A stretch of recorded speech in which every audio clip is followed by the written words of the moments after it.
नांदेडच्या नायगाव तालुक्यातील टाकळीतमामधल्या माधव चिंतले या शेतकऱ्याने नैसर्गिकरित्या पिकवलेली तूर सध्या शेंगांनी लगडून गेली.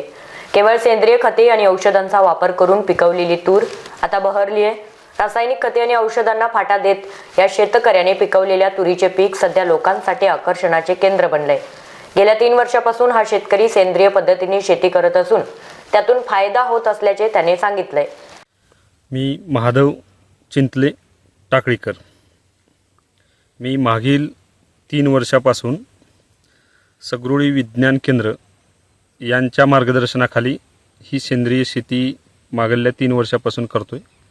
आणि जे आपण विचारलात की अपेक्षित उत्पन्न जे रासायनिक शेती करून ज्यांनी फवारण्या करून खते टाकून जे उत्पन्न घेतात त्यांच्या बरोबरला माझंही उत्पन्न सेमच आहे.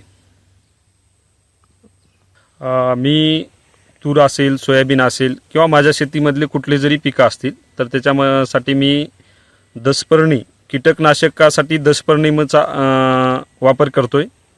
आणि फुलाफळामध्ये जर शेंग असेल तर आपलं जे लिंबाचा रस आणि त्यामध्ये कोंबडीचे अंडे असतात त्यांना एक 8-10 दिवस त्याचं मिश्रण करून ठेवायचं. 8-10 दिवसाच्या नंतर ते मिश्रण आपण मारतोय. आणि पांढऱ्या मुळी जे वाढ होण्यासाठी 5 कडधान्ये आणि दह्यामध्ये मिक्स करून आपण जर त्यांचं एक 8-10 दिवस जर मिश्रण जर ठेवलं तर ते पांढऱ्या मुळी वाढवण्यासाठी फार उपयुक्त आहे.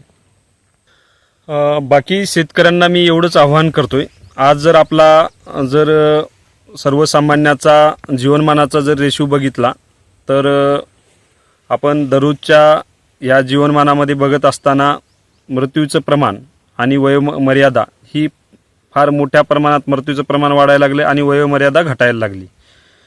विशेष सांगायचं जर झालं तर आपण उत्पन्न कशासाठी करतोय, आपल्या आयुष्यासाठी का भविष्यासाठी हे आपल्याला कुठलंच माहीतच नाही आहे. आपण नुसतं फक्त पैशाच्या पाठीमागे जर जाऊन जर उत्पन्न करण्याचा जरी दृष्टिकोन जर ठेवला तर आज बघा प्रत्येक 100 मृत्यूच्या पाठीमागे 15 ते 16 कॅन्सर रोगांचे मृत्यू आहेत.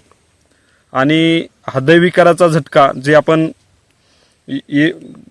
बघतोय तर 25 ते 30% लोक फक्त हार्ट अटॅकने मरायला लागलेत. आणि प्रत्येक घरामध्ये शुगरचा पेशंट आहे, गुडघेदुखीचा पेशंट आहे. तर हे जे पेशंट वाढण्याचं कारणच जर असेल तर पूर्ण आपण विष दररोज खायला लागलो. आता मागीच मी एक सांगितलं होतं की वांग्याची 40 दिवसा म्हणजे 3 महिन्याचं 4 महिन्याचं पीक असतं तर 40 ते 45 फवारण्या वांग्यावर केल्या जातात. रात्री फवारणी केलेलं सकाळी बाजारात आणि आपल्या भाजीमध्ये असतं. तर एवढं विष जर खाल्लं तर येणारी पिढी सुदृढ तर होणारच नाही, पण आपण अपंगत्व होऊन किंवा अचानकरित्या मृत्यूला सामोरं जावं लागत आहे. आणि हे आपण आपल्या डोळ्या देखत बघत आहोत.